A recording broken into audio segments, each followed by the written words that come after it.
Alright, so first of all, how many of you can identify what this is? Are you sure? You only have 6 eyes? T-Rex. You're right. T-Rex. It's scary. How many of you are afraid of spiders? Let's see, what is a spider? It's a brown cool spider. And you can tell it's a brown recluse spider. You can see,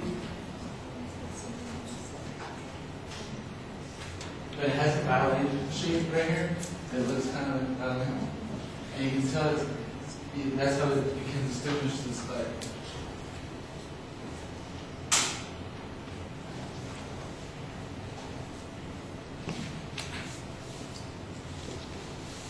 Okay, now I've been researching this little cricket collar for about like a week. I want to tell you that the whole week I have not been able to sleep with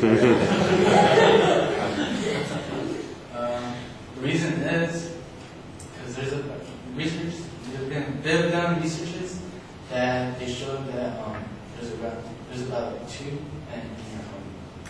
That's pretty, after you know about the spider, you kind of freak out. Today I'll discuss what happens when bitten by a brown recluse spider, what you should do if you were to get bitten, and how to avoid getting bitten. First thing I would like you to know is about how dangerous and destructive a bite from a brown recluse spider can be. And what can happen if you're bitten by a brown recluse spider is cause necrosis of the skin and tissue, and in some cases even death. Necrosis is otherwise known as death, and necrosis of the skin and tissue is death of tissue and skin. And what causes this is the venom that the spider injects into your skin when you're being bitten. Death is only seen in babies and adults. The reason is because the venom tends to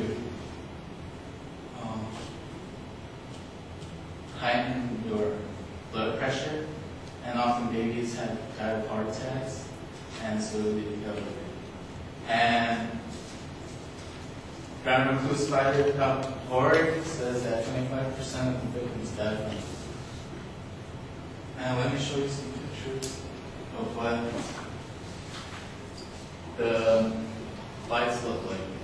Warning, the pictures may be pretty graphic, so if you need to step out, please do so. This is a bite after a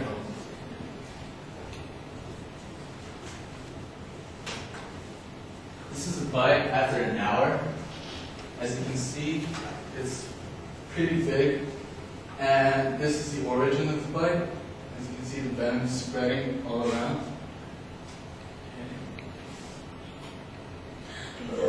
This is 3 hours after being bitten. As you can see, this whole area is infected.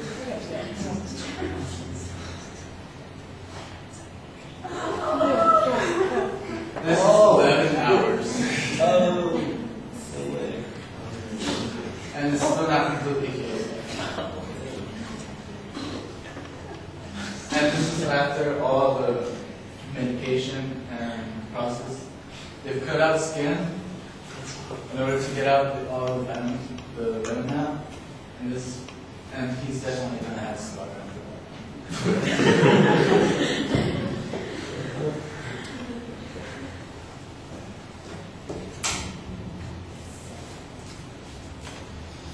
So now that you have an idea of how dangerous a spider is, let me talk about what you should do, and just in case you were bitten by the spider. There are certain things you must do in order to avoid having this happen to you. First of all, call 911. Second, put some ice on the area that you've bitten. This will reduce the swelling as well as reduce the venom from spreading so quickly.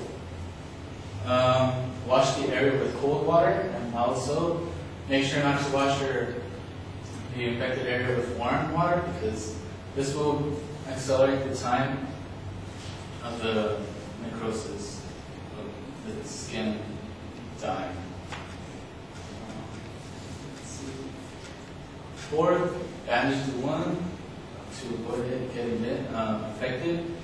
Stay calm, because if you're nervous, this will accelerate your heart rate, and it would help the venom spread through the whole body, actually. And last, take some time off, because it's pretty painful. Now, I was showing you what I've discussed, what you should do just in case you were to get bitten. Now let's talk about how to avoid to get it to begin with. To avoid getting bitten is not that difficult. First, you must clean your house regularly. This will help you avoid and that way you can see spiders before they even attack you. Avoid putting clothes on that have been laying around on the floor overnight. That is because recluse, it gets its name, brown recluse, because recluse means it likes to stay in the dark. It doesn't like the light. So in the nighttime, it's when it wanders around. And it likes to see them through clothing and shoes. So just be careful when you're putting on your shoes without socks. Also, shake your bed sheets before you go to bed, because you never know if it got in there while you were gone. Because most of the victims that do get bitten while they're sleeping, and most of them don't get urgent care because they just think it's a random spider, and they're just too lazy to think about what kind of spider it is, and they just sleep the rest of the night and they wake up with a giant hole in their last but not least, call pest control. Have them fumigate your house, so that way you have less bugs and not only brown recluse spiders. Today I've talked about what can happen to bitten, what you should do with bitten, and I showed you how to avoid being bitten by a brown recluse spider. As you can see, brown recluse spiders are more dangerous than the feared black widow spider. But that doesn't mean that one's safer than the other. So if you ever get bitten by a spider, just hope that it doesn't have to file in to shape on the back of the skin. Thank you.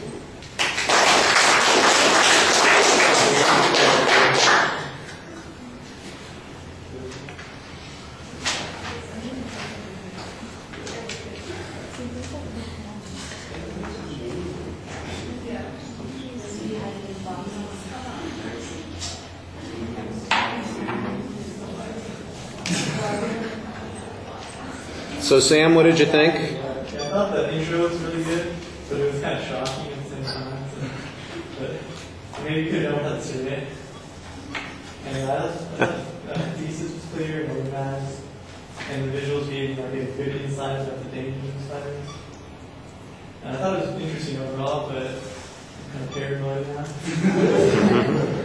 But that was good.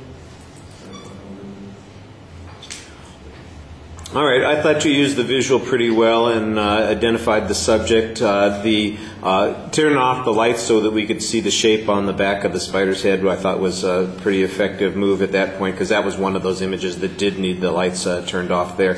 And I like, at first I was a little concerned, you say I've been researching this for a week, and I'm going, oh no, not again, you're going to tell us why you're an expert on this. But I like the payoff on it, and I've been creeped out that whole time. There you go, that's a good way to talk about why you're talking about this and why people ought to listen to you. I thought that worked really well. You've got a very clear thesis set up and an even better preview, so I think you're in good shape structurally. The first point is outlined and defined for us pretty well. You're giving us some information. At first, I wasn't sure where the information was coming from, and then you did have one source citation that you provided us with. I was a little confused, though, because you said the only people who are in danger are babies and adults, and I'm thinking, okay, well, who else is there? And I guess maybe 3 to 18, they're the ones who are going to survive. The rest of us are all going to hell in a handbasket. I could understand why babies